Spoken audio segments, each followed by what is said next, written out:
Hey, I am Brad Thomas here with Eric Froton and Vaughn Dalzell, and this is the College Football Live Q&A. For today's games, we have the College Football Playoffs, we have the Music City Bowl, and yes, we have the Sugar Bowl as well. Eric, talk to me, man. How's it been going? Well, if you've seen any of my Holiday Bowl related videos, you know that I had quite an experience on Wednesday night when Oregon managed to win in thrilling fashion over the UNC Tar Heels. First time I've been on the field for a game of this sort of magnitude and have this sort of access. Just simply incredible. I mean, the game was great. Nice weather, got everything we wanted here in lovely San Diego. But perhaps the most impactful part was, I got to hang out with Justin Herbert. That was nice. I was just standing there at the 5-yard line, watching the game, just hanging out. And all of a sudden, somebody stands right next to me, shoulder to shoulder. I'm just looking at my phone, and all of a sudden some kid comes up and says, "Hey, Justin, really big fan. Mind if I can get a picture?" I just go and I look up, and I was like, first off, I'm 6'3", 210. Yeah. All right. I'm not short. Vaughn, you've met me. Not short. Yeah. Herbert towers over me. I mean, towers over me. He's a legit 6'6". I'm there like, oh wow, this is Justin Herbert right next to me. So that was pretty fun, of course. But even more fun is the bets we have to lay out today. We've got the college football playoff. This is what we've been waiting all seasons for. Our last show. I'm sorry we were a little tardy. I'm here in Seattle, Washington for the weekend, so I'm on location. Thanks for bearing with us, guys. V Money, V Money, V Money. How's it been going, man?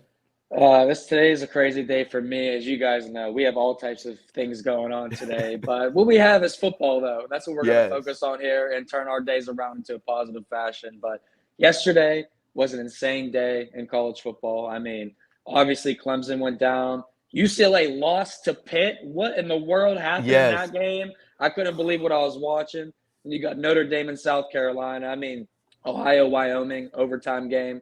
So many great games yesterday. There's going to be so many great games today. So hopefully everyone has a happy and safe New Year's Eve, and you guys win some money as well. Yeah, Ohio, Wyoming was a show yesterday. I caught the end of that game. Wow. Talk about Barstool going to the wall on that. Talk about destroying an under, right? Like, imagine having the under. Like, holy crap. Yeah, I had to double back on Ohio money line yesterday because I saw the line movement. Wyoming was down a bunch of players. Yeah, I think that's what we're going to be waiting on today. Some line movement, see what these guys are sitting out, and then, attack as we can. Yeah, no. Hey, listen, I will call a spade a spade. My college football player props have been terrible. I'm 0 for 7 in my last 7. But I told Eric this, and I'm going to own it. This is my first full season of doing college football player props, which means it's my first bowl season. There have been some things like rushing quarterbacks in these bowl games don't want to run the ball as much because they have the draft coming up. It's clear as day. You see, they want to be healthy. Like you see Bobo checked out of that game because UCLA didn't want to be there. That was a letdown for them to be into that bowl game. So I guess there's situations that, player props you have to kind of be. I think I'm only going to have one player prop this game, and you guys already probably can guess it. So as a Michigan player. But let's get into the games, man. Let's get into the games. Let's go. Let's start with the first one here. Let me move down to the list. Let's start with the Music City Bowl. Lowest total since they have been tracking totals in college football, 31.5. Iowa is a 3-point favorite versus Kentucky. Kick us off on. Yeah, I mean, I love what I wrote in my article for the NBC website. Yeah, only real men and women are playing the under today, and that's how I view this one. Okay. If you feel like you're a big person and you're playing the Iowa Kentucky under tonight, 31.5. I'm pretty excited for this one. Obviously, the quarterback play for both teams is going to be pretty bad. We got backup running backs in a sense. Chris Rodriguez shouldn't play. We don't think, we wish Spencer Petras was playing, but he's not. Both defenses are ranked 6th and 11th in the country in points per game. And you look at what they do in yardage. I mean, these two teams are just defensive teams, run the ball. They can't throw very well. Will Levis could, but he's not playing. Yeah. So with that being said, the only way I could look is the under in this one. I just feel like Kentucky plus 3-2 is a lot of points, but I'll take the under 31.5. Eric, what were you cooking on this one, man? I need to know. Sure. Well, gosh, this is We haven't seen a 32 since the famed Service Academy game, the Army-Navy game, and that went over, and I still bear the scars of that particular play because, it's like, okay, it happens every time. And then finally, Vegas just goes, okay, all right, it's going to go under every time. Bang, here's 32. Here's 32 points, and you guys can do with it whatever you think you can. And unfortunately, that ended up going over. And it's like, it's so low. I mean, it's so low. 17 to 14. Oh, that's a killer. But, the reason why is obvious. You have a third-string quarterback for Iowa. Both Alex Padilla in the portal, Spencer Petras injured. Joey Labas will be running the offense. And if you're the third-string quarterback and that program, my gosh, good luck to your future college football, the talent. So issues with Iowa. I mean, this is obvious. 125th in yards per play. The fourth worst overall offense, performance-wise, in the entire FBS. Now, their defense, they smother teams. 1.2 points per drive. That's fourth best in the country. Tops against the pass in the entire country. And the factor is multiple key Iowa defenders that are draft eligible are sticking around for this game. So that is an important factor, and that's on the defensive side of the ball. With Kentucky, this team offensively took a real step back after their offensive coordinator in 2021, Liam Cohen, left to go back to the NFL. He had been an assistant with the Rams, came in and went back to that, and brought in Rick Scangarello, former 49ers assistant, who failed spectacularly this season. I mean, what a step back. And you know how bad it was because after 1 year, Scangarello's out. They have brought back Liam Cohen to try to right what has happened with this offense. And, obviously Will Levis, we've heard plenty about him going in the NFL draft, potential first rounder and potential top 15 pick at this point. Yeah. Somehow. But we'll have four-star freshman Destin Wade should see some time. I'm excited to see what he can do, dual threat quarterback. We'll see a lot of Kaya Sharon as well, who'll probably end up starting this game. But the issue, as you mentioned with Chris Rodriguez, is, Kentucky toting the ball. That had been their identity for the entire Mark Stoops tenure there, right? When Chris Rodriguez was suspended, so you look at the first 5 games of the season, Kentucky failed to clear 3 yards per carry in any of those first 5 games without Rodriguez. They rank 108th nationally in terms of their rushing acumen. Yep. Both of these teams are absolutely incompetent and losing the best players, except for Iowa. Iowa has Sam Laporta. He is being hung right now at 47.5 yards on DraftKings. Bless them. Because look, I like Sam Laporta. I've got him on my C2C team. He's going to be going up to the NFL next year. I think he's a top 5 NFL tight end, but he's got a high school level quarterback throwing to him. I mean, you're going to need 10 plus targets to him. I just think you're asking for a lot to happen. May he clear it? Sure. I think he'll see plenty of targets with Arlen Bruce and Keegan Johnson both in the portal. I understand all this, but I don't think they're going to be particularly effective throwing the ball. I'm going to have to just play the percentages here and go under 47.5 on our friend and a talented tight end, Sam Laporta.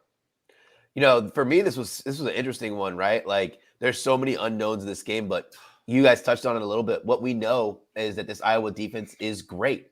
12th in defensive success rate. I wish that they had an offense that could sustain drives more for the play that I'm going to be on, but they were 3rd in the country in net points per drive on defense.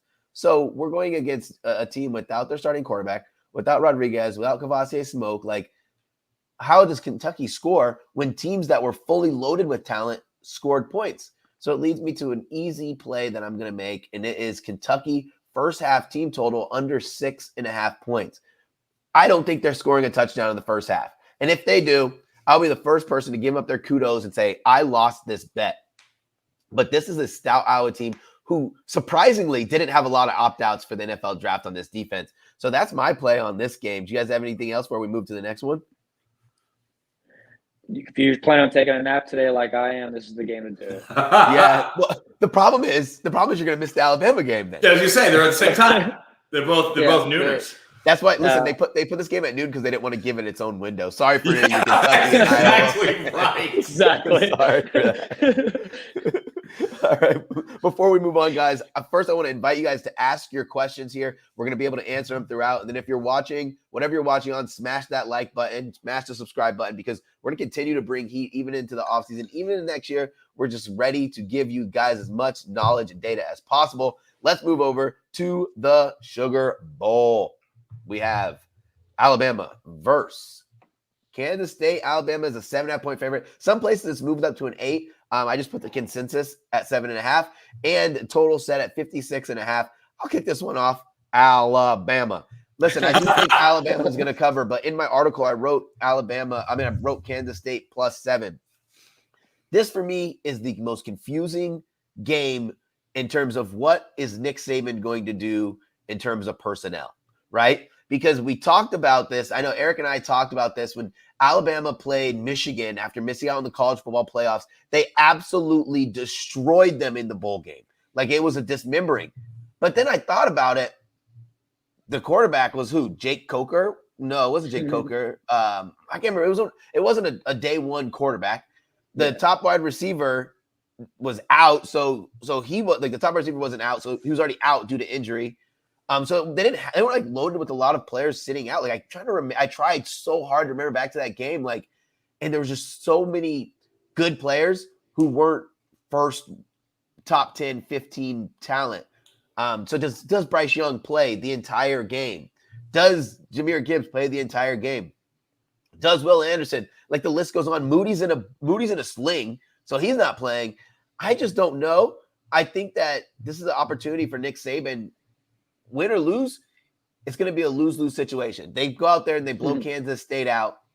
They're going to be, well, you should have beat Kansas State. You should have blown them out. He uses it for he uses this for motivation. And then they lose, and they're like, well, Alabama's dynasty is done. So I just think Nick Saban's going to play football and keep his guys healthy and have fun. You know, if you guys have watched any of the media days, Nick Saban, as he always does, has been out there hyping his guys up, rolling around on the field, stretching with his dudes, letting them know that, you know, you can still have a successful season. The bar is set so high when you're in programs like Georgia, Alabama, Clemson, Ohio State, where if you don't make the playoffs, you just had the worst season of your lives.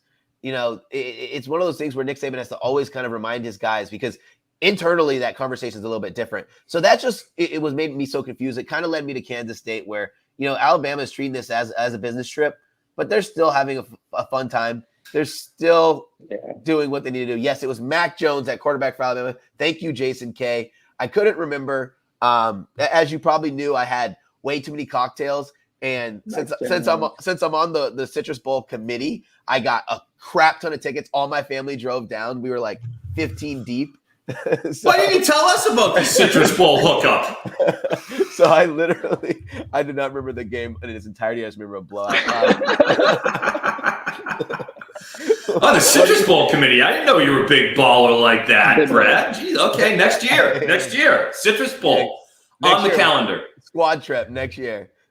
Squad trip. Let's be go. Be money. What you got for this one? Man, you guys know my most hated team in the country is BYU. You suck, Cougars. But the Alabama Crimson Tide, betting on their spread, that's a close second. That's a close second. I've been struggling the past 2 years betting on Alabama spread. So I went the conventional route, the normal route, the route that everybody is going to go with Alabama moneyline parlay with Michigan tonight. That's the way that I approach this game. I don't know if I can trust Alabama laying 7.5 now. It's obviously the worst of the number. You look at Nick Saban. Yes, he's 21-7 on the money line in the postseason with Alabama. They are 20-5 on the money line as favorites. But against the spread, a lot of inflation. We're talking about 14-14 ATS in 28 games. Yeah. As a favorite, you know, it's sitting around 500 to 45%. Those are numbers I can't back. And while Will Howard takes over, and he's been pretty good all year, not going to lie. He's been good. Last year, he was phenomenal in some ways, stepping up. without Adrian Martinez, I don't know how much I like Kansas State throwing all over Alabama. But as we've seen, Alabama's weakness on defense is a secondary.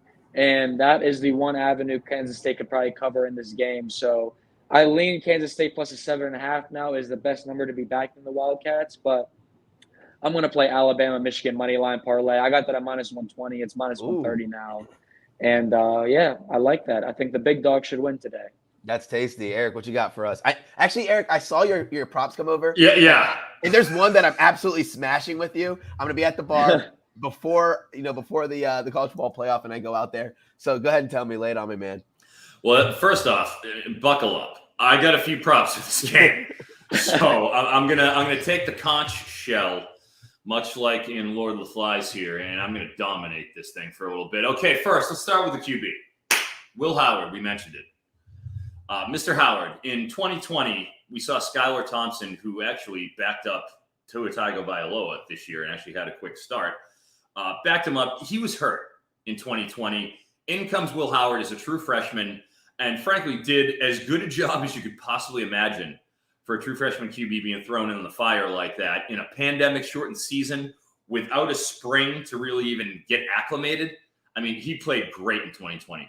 Obviously, he sat in 2021 when Thompson came back, and then obviously got pushed back again when Adrian Martinez was here. But since Martinez has been hurt, we've seen Howard come in and do a credible job. When it comes to being explosive, that's not what Kansas State does. However, he's a nice, steady leader, and frankly, in my opinion, he's a better passer than Adrian Martinez. He's thrown at least 2 touchdown passes in every single one of his 6 appearances this year. That's pretty good. Now, the problem I have with his prop, we're at 215.5 on DraftKings to 202.5 at when I wrote these down an hour ago on FanDuel. I'm liking the under 215.5, and this is why. Adrian Martinez, by all accounts, I've been stalking this situation, looks to be healthy. He's listed as probable this morning, according to the Kansas State press, the tea leaves that I've been reading. With Martinez probable, as a senior, lost his job because of injury, might have, frankly, performance-wise, Howard might have been better, but he's getting reps. We're going to see Adrian Martinez today. It's his last game in college. We're going to see it. How much is the question? Will Howard expected to start? He will. But we could really see almost an in-and-out situation with these two guys. I just can't back an over passing yardage against Alabama. Now, is their secondary a little dinged up? Sure.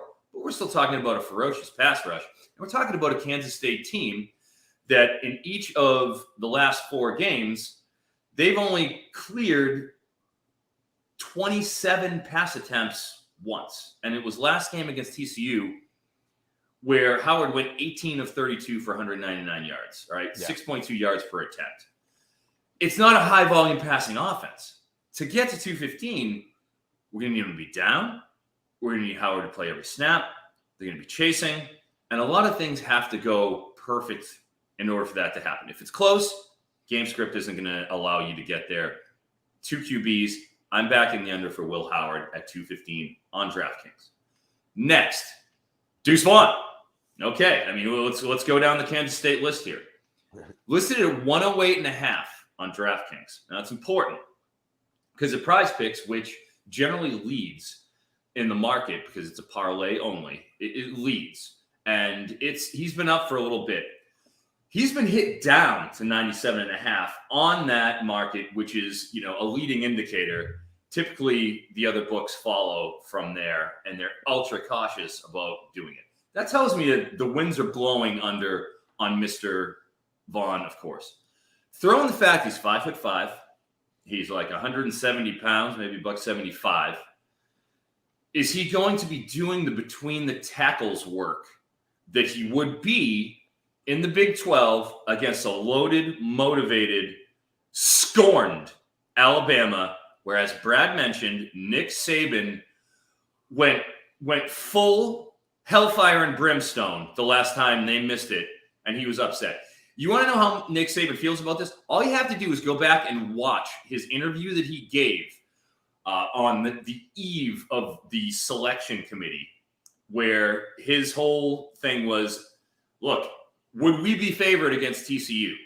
That's how you should make this selection. Yeah, we get 2 losses, but would you favor us against the Horned Frogs was his pitch.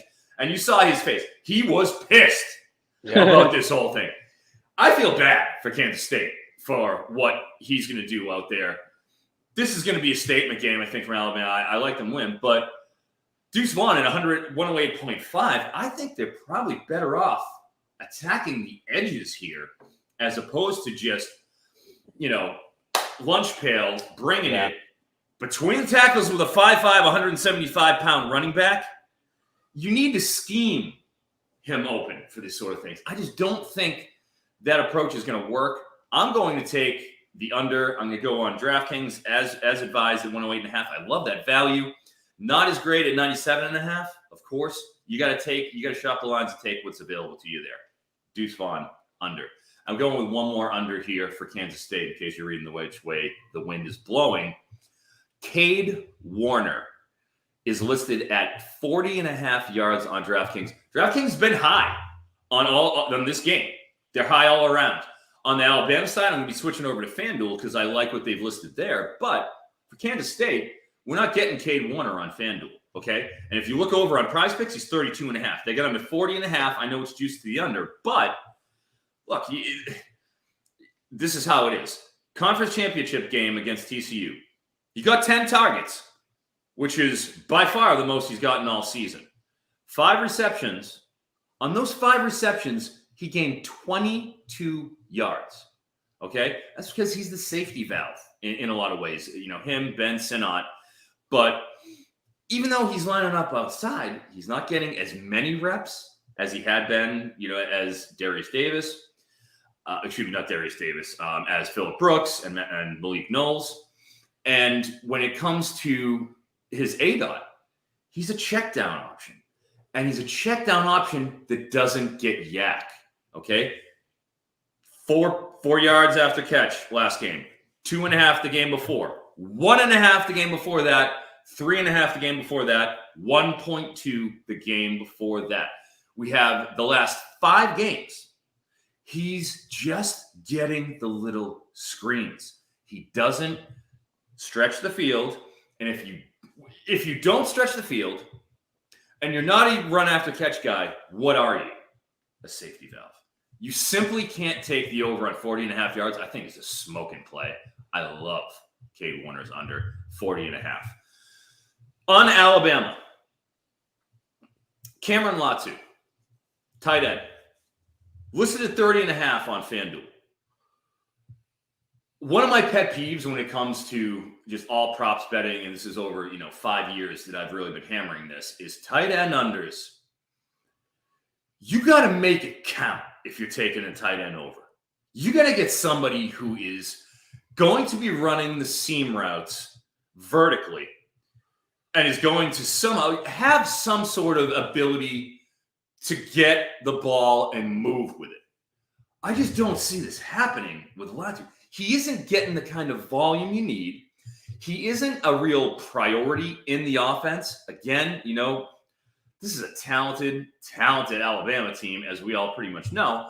And if you look at the past several games, last game, Cameron Latu, 5 targets. Excuse me. Oh, excuse me. 1 second. Pulling it up. Slow internet. Excuse me. Last game, 1 out of 3 targets. Dropped a pass.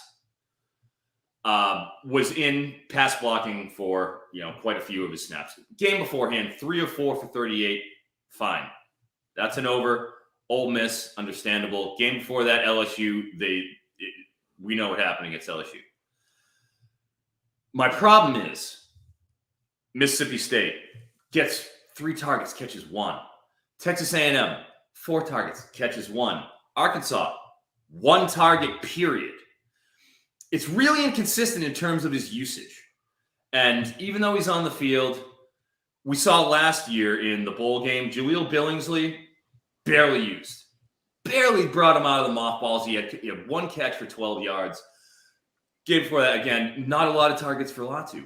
I just think that Alabama isn't going to have to use him that much. At 30.5 yards, he needs to break one. I'm leaning under on Mr. Latu. Ja'Cory Brooks. Anybody who's listened to this show knows how I feel about Ja'Cory Brooks. I went to the scouting combine last year. Thank you very much, NBC, for sending me. And one of the true gems I got out of that was asking every one of the wide receivers, Jameson Williams, John Mechie, went over there, talked to Josh Jobe, a couple of the other corners. I talked to everybody that was there. It was a defensive backfield member or a wide receiver for Alabama, and I asked them, who is the best receiver? Who's the guy? And every one of them said, it's Ja'Cory Brooks. He started out slow in the first 5 games, absolutely. But since then, he's really emerged. He's been the guy. Okay, last game, 4 or 5 for 76. Game before that, Ole Miss, 4 or 7 for 61. LSU, 7 of 16 for 97. Mississippi State, 3 of 4 for 74. Tennessee, 6 of 8 for 79. You can go the last 5 games against Power 5 opponents, against FBS opponents. We're not going to count Austin Peay, which was just that tune-up game right before Auburn. Last 5 games, he's crushed this line at 70.5 that it's on right now on FanDuel. I'm all about it. I think he's the best receiver on this team. He's gotten better. He doesn't have the high-end, like, elite speed of the Jameson Williams before, but he's the guy that's playing the Mechie role that gets all those 10 to 20-yard looks, and they get him in position to produce. I'm taking the over on Ja'Cory Brooks at 60.5 yards. Last one for this particular game, Jermaine Burton. Another player that, if you've been listening to me since the beginning of this season and you've been tracking kind of how I've been looking at this Alabama team, Jermaine Burton preseason was, in terms of college fantasy realm, he was a top 10 wide receiver. He was drafted in the top 2 rounds everywhere, without question, everywhere. I was nervous about it because he's not Jameson Williams. We're expecting that to happen. You can't recreate. You're not just going to bring him in and have, the number 2 wide receiver taken in the NFL draft with a torn ACL coming in and dominating like that. That's not what was going to happen. That's not who Jermaine Burton is. And it's really proved that's come to bear. Very, very little through the first 10 weeks of the season. He crossed the 50-yard threshold 1 time in the first 10 weeks. Okay? Sure. His usage ticked up a little bit. He went 5 of 7 for 50 against Ole Miss. That counts as a breakout, okay? His best game, he caught 7 of 7 targets against Austin Peay for 128 and 2 touchdowns. Okay, I can't sit here and project like that's going to happen every week when that's the only 100-yard game in the season. The last game against Auburn, 3 of 5 for 87 against a team that was completely shut down, listless, looking for an identity. I can't believe he's up here at 55.5 yards. He shouldn't be listed. He isn't listed on DraftKings. And I think just based on his usage, based on the fact that he was expected to be something that he simply hasn't been, based on the fact that he hasn't gotten – Cameron Latu's gotten more run than Jermaine Burton over the past 3 games. 27 routes, 21. Okay, he should be out there for 30 to 40 routes every game, and he's not getting that time. Under Jermaine Burton, 55.5 yards. I'm sorry for the filibuster. I relinquish my rights to speak to Brad. All right, all good. Let's answer a couple questions here. Since we're on this game, what do you think about Will Howard under 18.5 pass completions? I like it. Absolutely. Easy. Oh, yeah. Yeah, I like that a lot. Put it this way, all right? So last time, TCU completed 18 against – that's why we have this number, because they completed 18 against TCU. He only threw 21 passes against Kansas, completed 11, all right? West Virginia, we know about West Virginia's defense, okay? Yeah, it was barely showed up. Completed 19 of 27 against West Virginia. Okay, that's 19. Okay, this is Alabama. 19 of 27 against Baylor in a game where the script was on that direction. Sure. So he's been hovering around that. Adrian Martinez was injured for all of those games. Okay, we already know he's listed as probable. He's been practicing. We know he's going to be on the field. All right, I'm very confident of that. How much we don't know. But when you're talking about uncertainty, and Howard got all the reps the previous 4 games, and now he's going to go and where he just edged out 19 in 2 of them with all the reps. Now we know we got a senior that's coming who was the starter. He took over for him. He's going to get too many reps. I like it. Under 18 and a half. Word. Let's answer this question right here. Do you guys have a read on the ReliaQuest Bowl in the wake of the tragedy? I'm worried about the Bulldogs' preparedness, but the Illini secondary is heavily compromised and Chase Brown opted out. I'll start with mine because I know you guys have plays here, and I did end up going with the Bulldogs. It's a tough one, right? Like, under's definitely probably the smartest play. You know that the Bulldogs aren't going to be having their leader, their offensive play caller, and Mike Leach, unfortunately, after he passed away. They also did have a good amount of opt-outs, but I do think that Will Rogers is going to play his behind off. And then we've seen this Illini team play great defense throughout the season, but their rock, their staple, their backbone is Chase Brown. I do believe they're going to be a different team without Chase Brown. So I took a bite on Mississippi State. I'll tell you the price that I got. Give me 30 seconds. Mississippi State. Oh, of course it's not on the sheet. It's been moving. -1. I got it at -1. So. Yeah, I actually got Mississippi State at -125 on the money line also yesterday, last night. And you guys know how much we love Illinois here. Like, we're huge Illinois supporters. Yeah. But without Chase Brown, without Josh McCray, I'm not willing to trust Tommy DeVito in this spot. And this is a huge motivation spot just because of the Mike Leach tragedy. So this team's going to want to play for him and go out there and get a dub. And you look at Illinois as an underdog this year.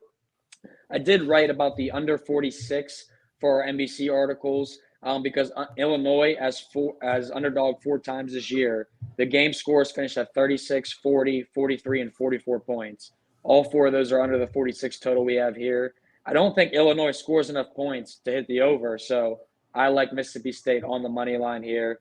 I think Illinois, too many opt-outs to make a difference to be backing them to win this game outright. Sure. And with Illinois, I mean, they started out hot. 7-1. Everybody's talking about them. And then Michigan State, they dump one to Michigan State. Nobody dumps one to this Michigan State team. Nobody. Purdue, fine. I mean, that's a decent Purdue team. I can respect that. And I mean, they were the thing about Purdue too was a look-ahead spot to that Michigan game where they played great.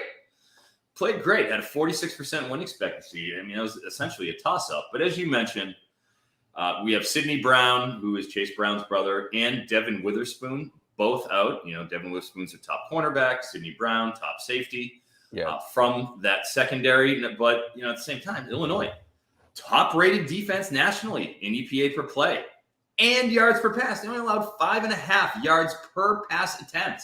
I mean, that's pretty great. Top 10 rushing, top 10 passing in terms of their D.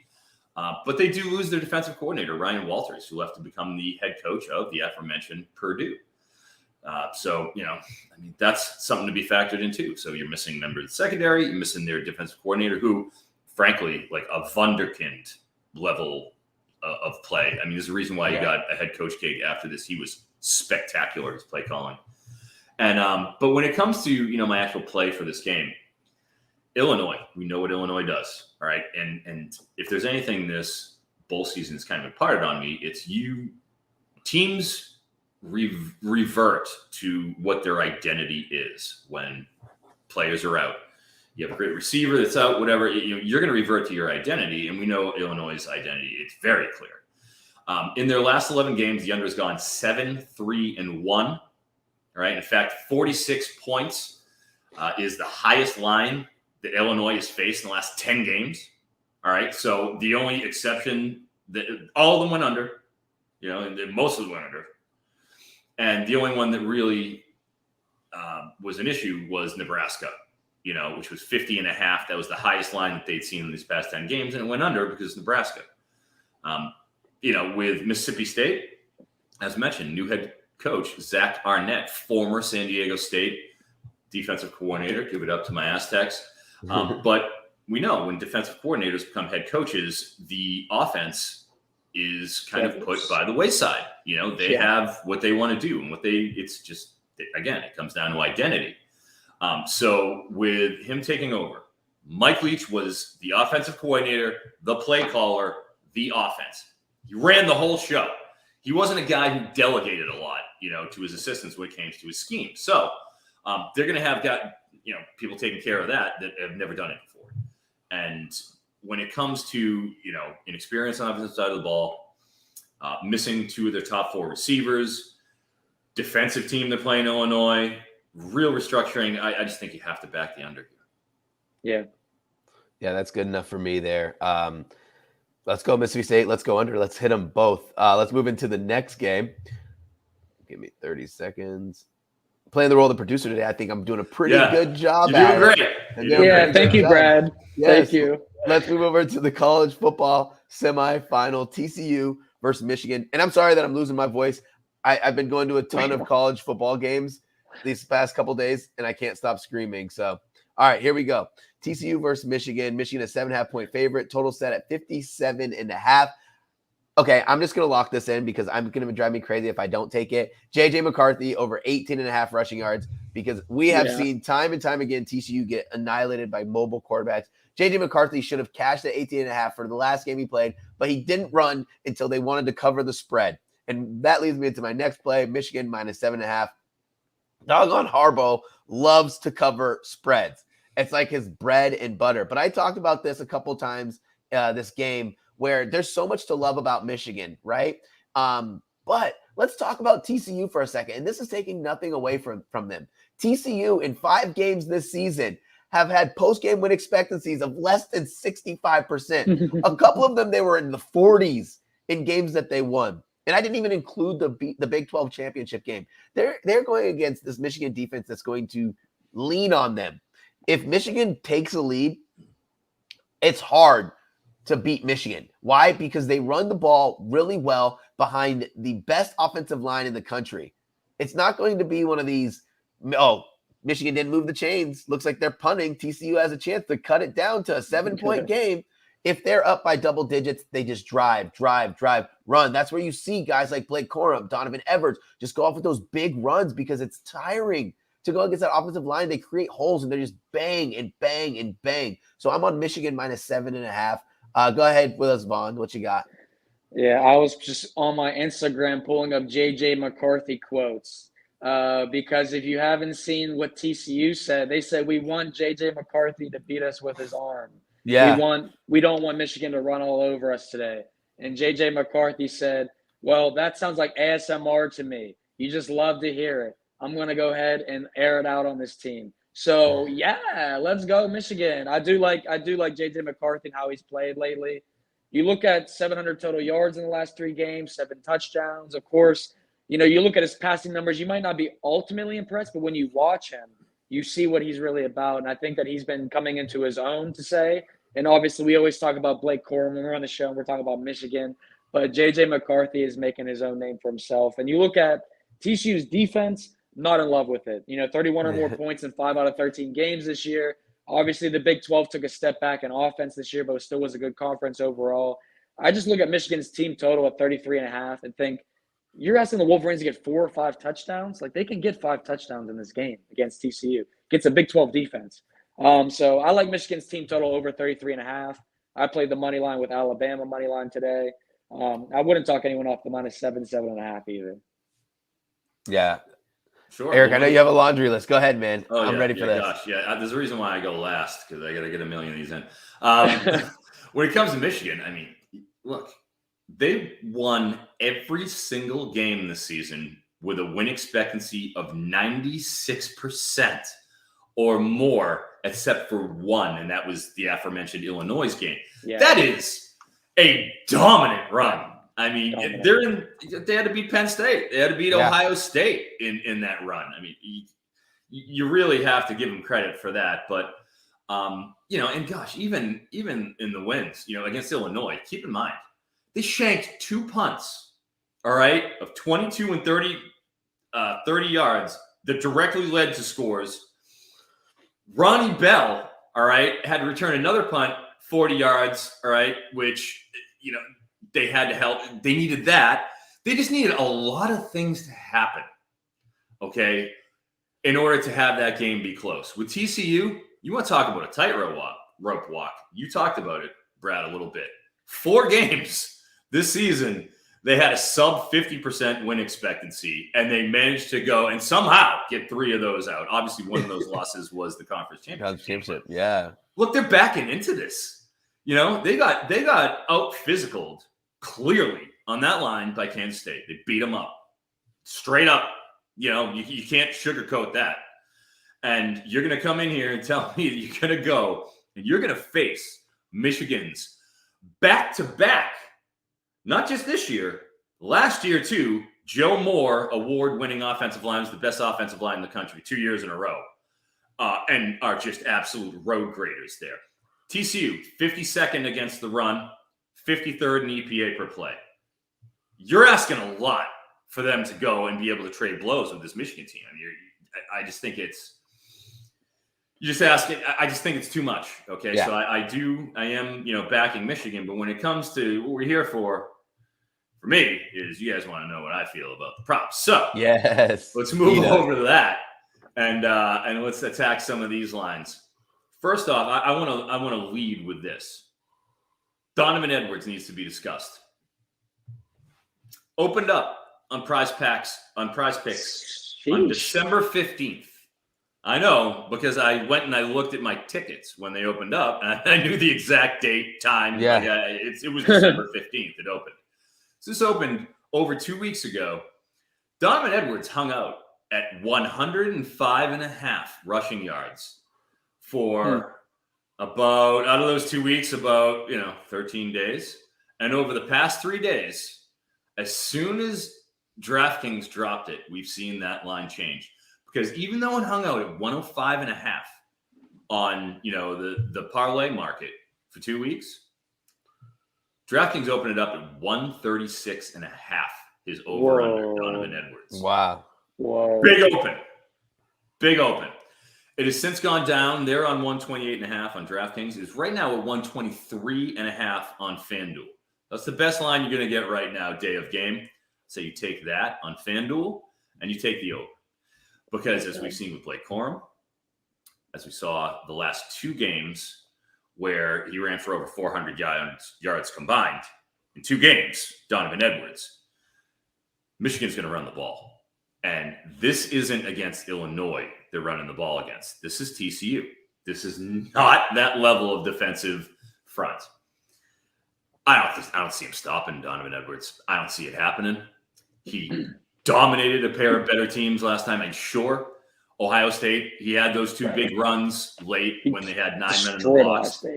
Yeah, well, I mean, it was 2 runs late where they had 9 men in the box. Yeah. And there was nobody, no single high, nobody to save him once he got out there in the second level. So he was gone.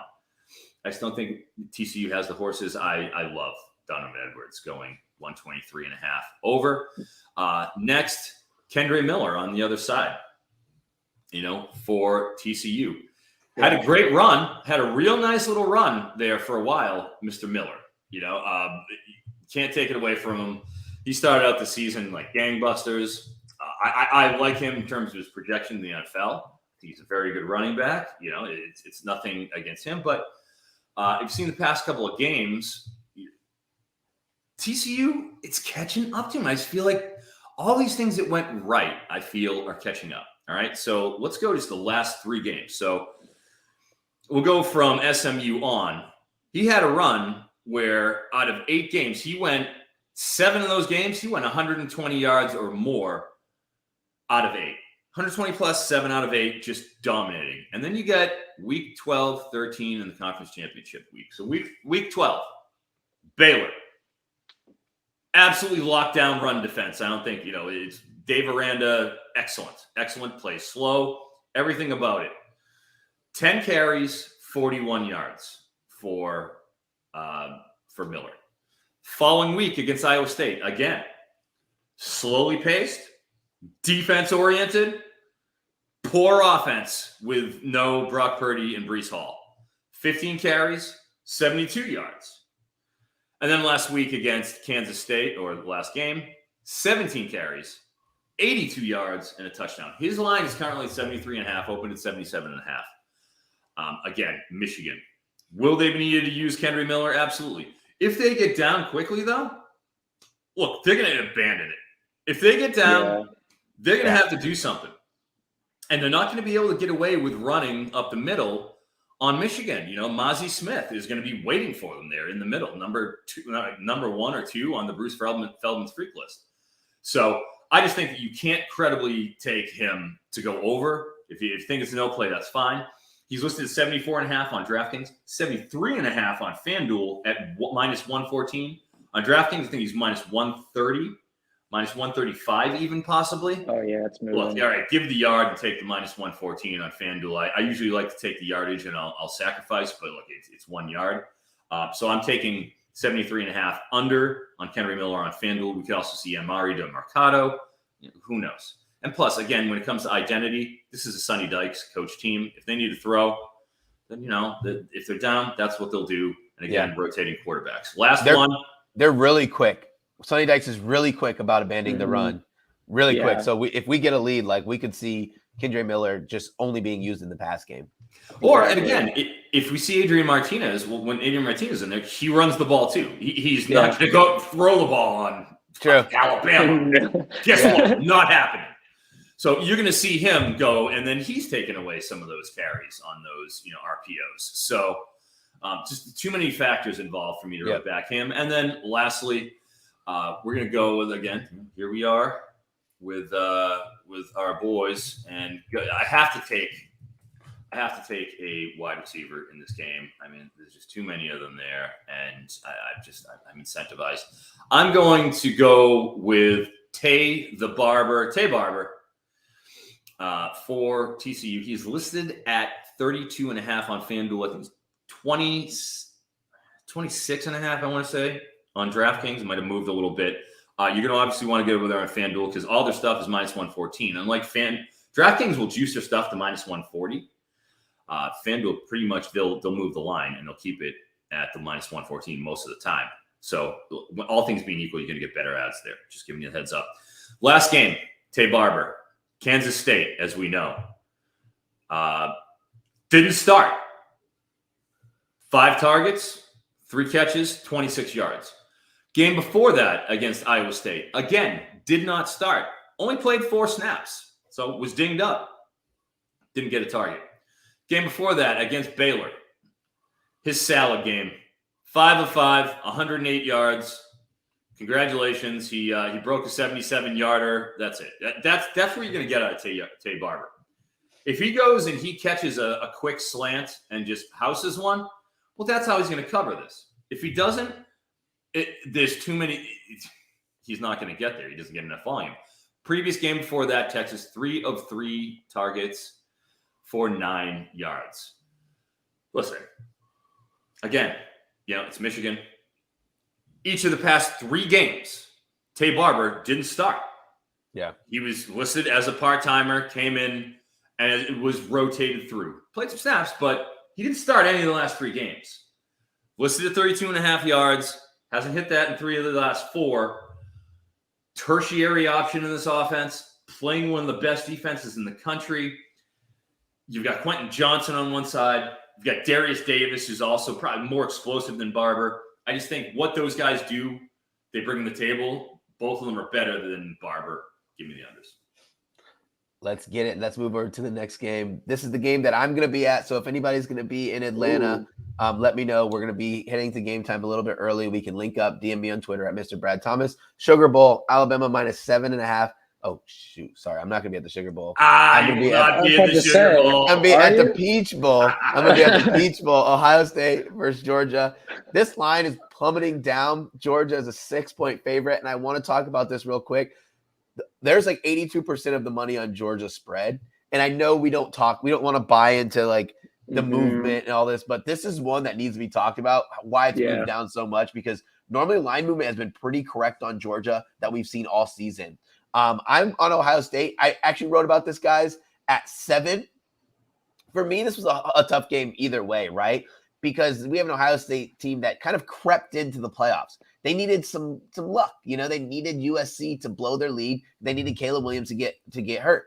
But also, what we've noticed to this Ohio State team is I thought it was going to be their defense and their defensive line that really excelled throughout the season. It's actually been their offensive line that has been holding up, which surprisingly, and a lot of Ohio State fans are going to talk about CJ Stroud, how he doesn't do well under pressure, right? Great. This is what we want to hear. We want a CJ Stroud that's going to be upright, that's going to be throwing the ball to Ibuka, Marvin Harrison, Fleming, the allotment of riches that they have as pass catchers. Ever since, Nolan Smith, name's eluding me. Ever since Nolan Smith, was out for Georgia, their pressure rate has gone down significantly, which means I think that CJ Stroud's going to have time to throw this ball. I wanted to bet Marvin Harrison over 100 yards because if you guys bet props, you have to look at what players do, especially pass catchers. What do they do? Are they a guy who shows up big every game? They're Mr. Consistent with a bunch of pitches, or they'll have their games where they're quiet. Marvin Harrison has not hit his 88.5 receiving yards all season without going over 100. It hasn't happened once because he's the guy who has big games or he kind of is quiet the entire game. I'm going to shop that line. I still have more time but right now it was at plus 109, which wasn't a good price for me. So I'm going to kick this over to you, Vaughn. See what your play's on. I'm going to be on Ohio State. I think that they'll be able to keep CJ Stroud upright, stay in this competitively. I'm not one of those guys who's saying Georgia. I don't know if you guys saw that TikTok that was running around. Georgia money line is free money. I'm not buying that. I don't think there's any free money in college football playoffs, but go ahead and talk to me. Yeah, I like Michigan's money line more than Georgia's money line today. That's for sure. But this game, I think, is going to be a great one. We talked a lot about Jim Knowles and what he's done to Ohio State's defense last year. That was really – remember Ohio State and Utah? Like, there was no defense play whatsoever in that bowl game last year. This year, I think we'll see some defense being played here. So I did play the under 62.5. Both teams are top 15 in the majority of statistics. But I'll give you guys a sweaty official bet that I did lock in because after talking to a couple people, I felt pretty strongly about Ohio State first quarter plus 1.5. Now they can trail 7-6, tie 7-7, whatever, and we cash. Ohio State is a team that comes out scripted offensively in their first 10 to 15 plays. And this is a game where you're going to see the college football semifinals in general. These teams are come out scripted in their first two drives. So I like Ohio State's offense in that first quarter to be able to put some points on the board here. Jim Knowles' defense has come around a long way from where they started to begin the season. But I still don't know if the under 62.5 will be the best bet out there because I think the second half under would probably be a grab for me. So I'm going Ohio State first quarter 1.5, and then I'm going to probably play the second half under. Nice. Well, in terms of, we're talking about, of course, Georgia, their defense is their defense. However, they lost pretty much 9-10 guys to the NFL last year. So while obviously they're stout in the middle, Jalen Carter is pretty much beyond reproach. They don't have quite the edge rushers, as you mentioned, that they had in years past. They just aren't bringing quite that level. Like there's no Trayvon Walker on the outside, which isn't a knock to anybody. Or, Ojulari as well from 2 years ago. He was incredible in terms of off that edge, 245-pound outside linebacker. So I don't think they haven't been generating that outside pressure. A lot of it's been coming up the middle. And when it comes to their offense, their offense is nothing to write home. There's nothing to write off. 7 yards per play, fourth best in FBS. 3.6 points per drive, that's seventh best. All right. First overall, net yards per play, net success rate, and net EPA margin. So there's that spread between what the offense does and the defense does. So this is a balanced team. It's a balanced attack. Now, with Ohio State, they were 8-0. With just looking the number one team in the country, looking unbeatable. And then they went on there against Northwestern. And since that Northwestern game, where it was bad weather, crap fest, 21-7, disgusting. They had 283 total yards, 2.9 yards per pass. It's almost inconceivable. But they haven't looked the same. They just haven't. Northwestern, They went and mopped up on Indiana, sure, no problem. But then the game after that, Maryland, we all saw that Maryland game. That was back and forth. Until midway through the fourth quarter, Maryland, that was a straight upset watch. They managed to finally outlast them, and then we know what happened against Michigan. But when it comes to Stroud, his best passing games are against the best team. Yeah. Like Michigan threw the ball 48 times. All right. That's the most they threw the ball all season. He hadn't cleared 34 pass attempts all year, and he threw 14 more. He threw 48 against Michigan. Again, it's game script. It's flow. He threw for 349 yards, 48 attempts. So when they need to keep pace, he throws. He's gone over his mark of 279.5 yards on DraftKings right now in 8 of the last 11 games. The ones where he didn't go over. Rutgers, it was a straight blowout. He threw for 154 yards. Threw the ball 22 times. He didn't have to do anything. Northwestern, which we mentioned, legitimately in a monsoon, threw for 76 yards. Okay, you can toss that one out. He went 10 of 26, 38% completion rate. So these games where he's going under, it's because it's a horrible, horrible game script with, bad weather, or they're just blowing teams out. All right, so that's 2 of the 3 unders that he's done in this time. Is Georgia great? Yeah. Is their defense exceptional? Without question. But look, this isn't the defense of 2021. All right, they allowed 20-plus points to Kent State, to Missouri, to Florida. You saw Florida got beat by Vanderbilt. Not just beat, emasculated. And LSU.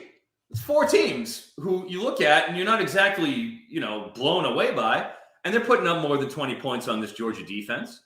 You can tell me Ohio State, if Georgia gets up to a lead, they're not going to be throwing? I think they got to – Brian Day knows he's going to have to score some points here. Yeah. Okay? I don't think Ohio State can hold Georgia. I just don't think they can do it. I think this game goes over. I think it's 62.5. I like that. But at the same time, excuse me, I do think Ohio State can come. I just think it's become groupthink. Oh, yeah, Georgia's just going to win. Oh, yeah, they're going to. Seems too easy for everybody. Seems too easy. It does. I'm going to take the points with Ohio State. I'm going to take the over with C.J. Stroud, since if Ohio State's losing, look, he's going to be throwing. And if they're doing well, I don't think it's going to be their run game, which brings me to Mayan Williams. I took him at 71.5 rushing yards, under. He's at 68.5 right now on DraftKings. It's a great line. He's at 58.5 on Prize Picks. Again, that opened up. I know I saw him on Prize Picks in the 70s. That has been hammered on the parlay market. I'm legitimately curious why it's still up there at 58 in DK, because it's much lower. I think it's like 61 on FanDuel. So with Mayan Williams, all right, was banged up last game. Anybody, if you saw that game against Michigan, he only had 8 carries for 34 yards. They had to bring DeMontre Traynham, former Arizona State running back, who has been playing. He's been a linebacker. He's been playing linebacker. They had to take him out because we know Trevion Henderson's out. Dallin Hayden was injured. They had to put him in there. He was better than Mayan Williams. Williams was dinged up. He only averaged 4.3 yards per carry. So, he does well against the inferior teams. And, he had 111 yards. He had 26 carries against Northwestern because they had to, because they couldn't throw the ball. Look, if you have to run him, you can run him and he'll be fine. I like Mayan Williams in terms of how he projects to the next level, but he's not explosive. It's attrition. It's volume is how he gets to there. Against Georgia, I don't think that you're going to look at what Ohio State does and say he's going to be on the field every snap. He's big. He's kind of plodding. He's tough to tackle, but he's not explosive. You're going to see Dallin Hayden. You're going to see Trey on him. You're going to see some of the guys behind him that are quicker, that can take it to the outside, that can catch a screen pass. There's going to be different situations that arise during the game that Williams isn't going to be built for. So I don't think that he's going to be able to. He's just going to be that like we saw with Brian Robinson in Alabama last year, where he's just on the field for every single snap. I just don't think that's how it plays out. And he's playing Georgia's defense, and that interior, I'm going to take the under on Mayan Williams. I'm going to take the over on my friend and yours. Yes. Emeka Egbuka. Egbuka. I can't help it. You know, like we all have our favorites. You know, we all have types, you know, be it with our chosen partners, with our favorite receivers, whatever it might be. Well, I got a type, and my type is Emeka Egbuka. Dreamy. Oh, I love Egbuka. Anyways, last game, Michigan, you know, when they need, you talked about it. Sure. When you got to go and you got to throw a go ball in a one-on-one down the sidelines, it's going to Marvin Harrison. And it should. And that's totally fine with me. But when you need a technician who can run the smooth routes, who can go across the middle, who can get the yak, who can take a hit, the full route tree, it's Egbuka. 15 targets last game against Michigan, caught 9, $125. Maryland, 6 of 9 for 82. Not a lot of guys. I mean, there wasn't much going on there. I just think he's the most complete receiver. I think they have to throw. I'm going with the over on Stroud. I'm also going with the over on Egbuka. He's at 70.5 on FanDuel. I think that's a great line. As you mentioned, you know, Harrison's at 90. While obviously he's incredible, I think these two will be a little bit closer in production. So I'm going to take Egbuka. I'm going to go under on Cade Stover stuffing. Again, I don't think I need to go too far on this, but hey, it's tight end. There's a tight end over, under. He's got to hit 30 yards as a tight end. It's tough to do. You know, last game, 4 of 7 targets, got 4 passes, 13 yards. 2 of 2 the game before, 20. 3 of 4 against Maryland, 45 and 2 touchdowns. Props. But then the one before that, 2 of 4 for 12. He's up and down his volume. He's not a real priority in the passing game. More of a safety valve. 29.5 yards on DraftKings. I think that's a good line. I'm taking the under. And lastly, another tight end, Brock Bowers. He's great to watch. He's a lot of fun.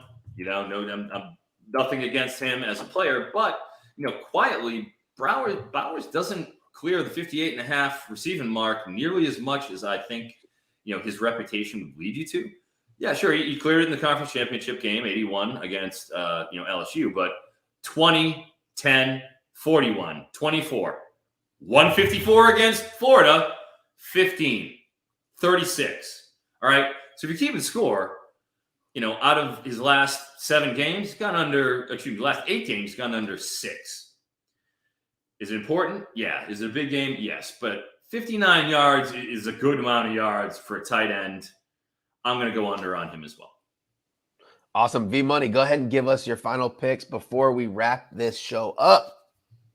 That's right. So we didn't talk too much about the Monday games. I know you guys will get into those. I'm going to be on the Purdue team total under 20.5. No Aiden O'Connell. No problem for LSU. Missed the best number there, no, for sure. USC money line. I played that one. I have USC as a top 15 team in the country, and Tulane's around the 30 to 35 range mark. So I really like this game in general. And Tulane, you know, they've been great, but they've also played a lot of backup quarterbacks this year in the best games they played. So I just want to point that out. And so I'll say those 2 bets, and then my best bet of the show. We're 7-8 on the season, guys. Come on. We need to go 8-8. Come on. Ohio State first quarter is going to be the best bet. Let's We're going get to it. sweat this first quarter out tonight with all the boys.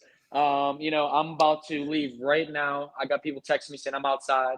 So I'm going to head out, but I love today. Make sure you guys follow Brad and Eric. And I just want to say, from the bottom of my heart, my first losing season in college football was the year that we got this show.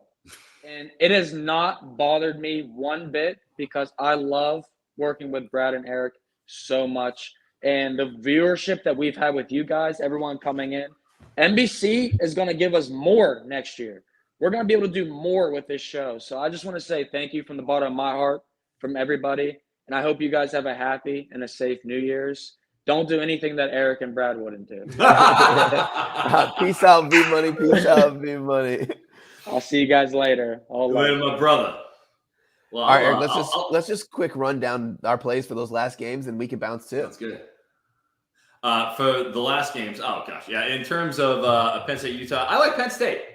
I just feel like they've been a complete team all season long. Yeah. If you take out those games against Ohio State and Michigan, obviously 2 CFP teams, they were awesome.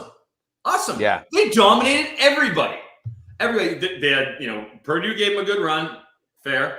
They still won, but other than Purdue, I mean, they were there. I mean, they ran everybody over.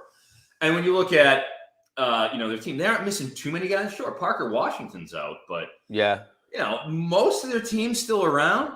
Obviously no Joey Porter, but Joey Porter was out for the past few games. Yeah, he was.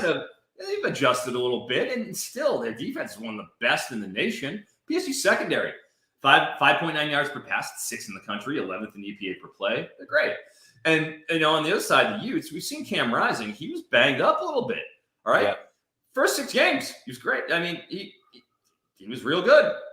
Yep, he was real good. He had one game in the first 6 where he had a PFF passing grade below 70.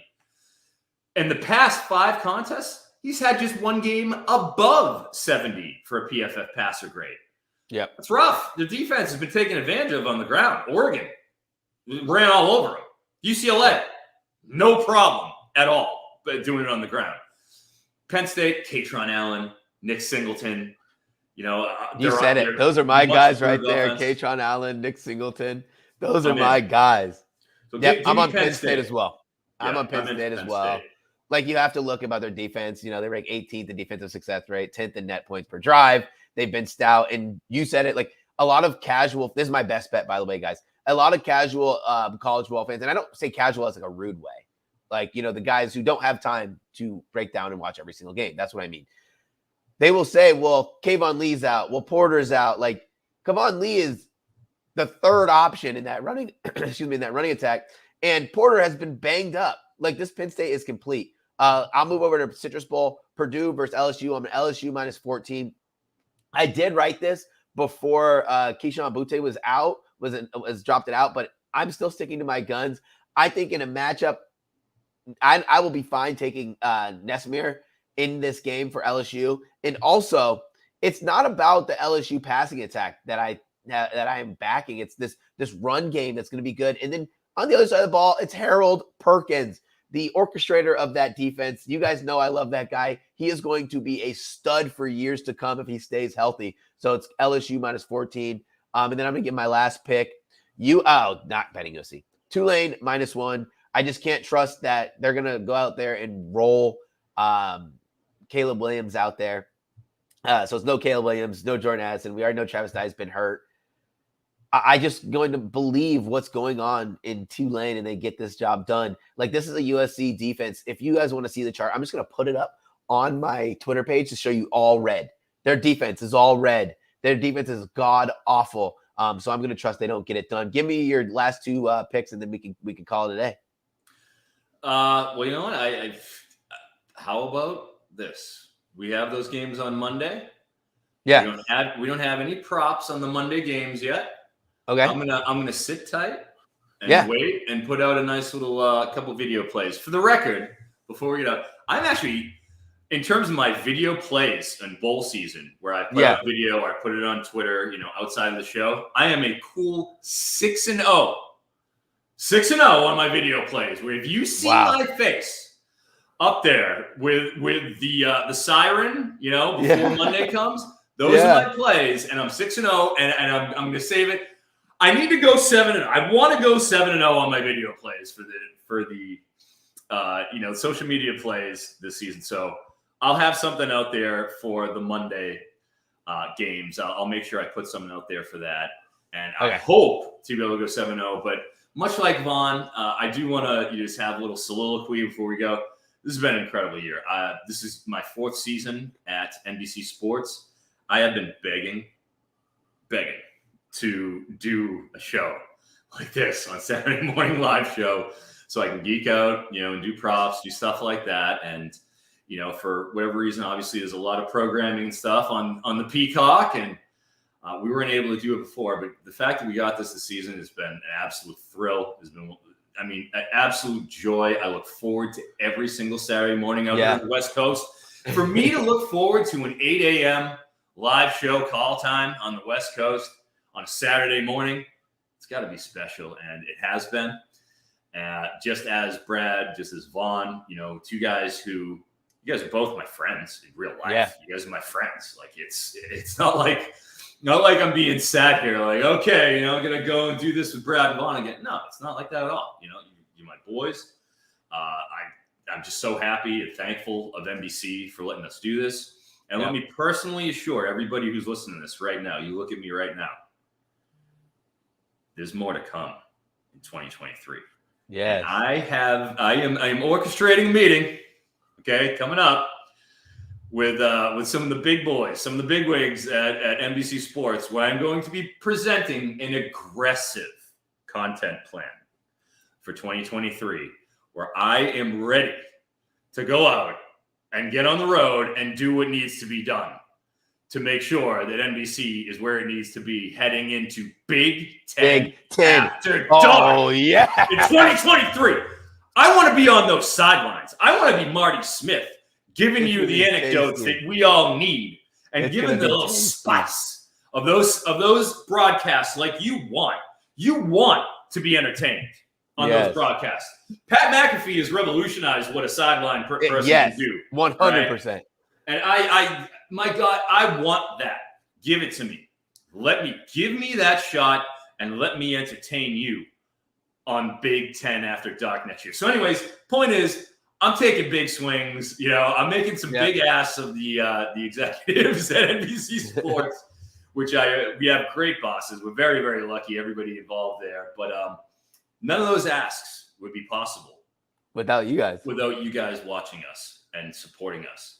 And I cannot stress enough how appreciative I am of you, how appreciative I know Brad and Vaughn are, and how anybody, look, I am the most accessible guy there is. All right. You want to hit me up on Twitter at CF Froton? Come on down. Many of you do. And every time you do, if you ask for my place, I'm going to give you my place. I don't care. Yeah. I'm not a pay service. I work for NBC. I work for the Peacock. Guys, I'm here. Hit me up. Hit them up. Send a DM. I'm a man of the people. So to close it up, thank you. Thank you guys so much. Thank all of you. I appreciate it. I know Brad does. I will give up the floor to my co-host. Yes, I want to give my quick sense. I'm going to be quick. You guys know I'm not too long-winded, but I do want to say, my entire life, I've wanted to be able to talk about football. My entire life, even in my professional career when I was just a little call center guy, even when I was a salesman, I sent over my tapes. I sent over everything to the big dogs at NBC and said, this is what I want to do. Yes, I love soccer. Yes, I love golf.